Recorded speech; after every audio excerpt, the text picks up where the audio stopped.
Please give specifics. Mr. Liu, we'll start with you. Please give specifics as to how you would handle the homeless problem. This will be part 2. In addition to having the tiny home communities, again, Baldwin Park has had 2 in the last 2 years.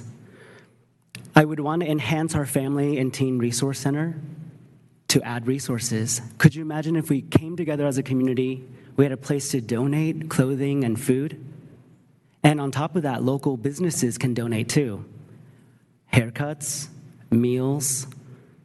So alongside housing the homeless, we're also going to train them and provide for them. Again, the incubation program, the mentoring programs, teaching people how to go through resumes and job interviews. And as an immigrant myself, it would be really nice to also come alongside and help them get their green card status should they need it. I think, again, I'm speaking very specifically because these problems have been so generalized that we need to remember that it's not a homeless problem. These are our neighbors that need to be housed. Thank you. Thank you. Mr. Gonzalez, would you like to maybe repeat the question? Please give specifics as how you would handle the homelessness problem. Well, and that's a great question. And to answer it in 1 minute, I'm going to do the best I can. This issue is quite dynamic. And me sitting on a number of regional boards, I have a front row seat to a lot of discussions.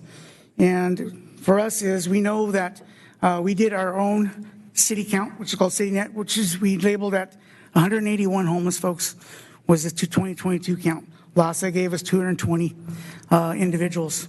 As we look at the models that have been around that are successful and not successful, the question is, my opponent wants to use the Baldwin Park model.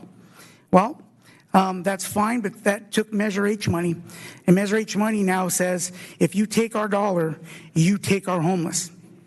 And so are we going to accept everybody else's homeless or deal with the 181 that I have here in my community? Baldwin Park's template, that's great for good for Baldwin Park. I want to be able to house what we have here in our community.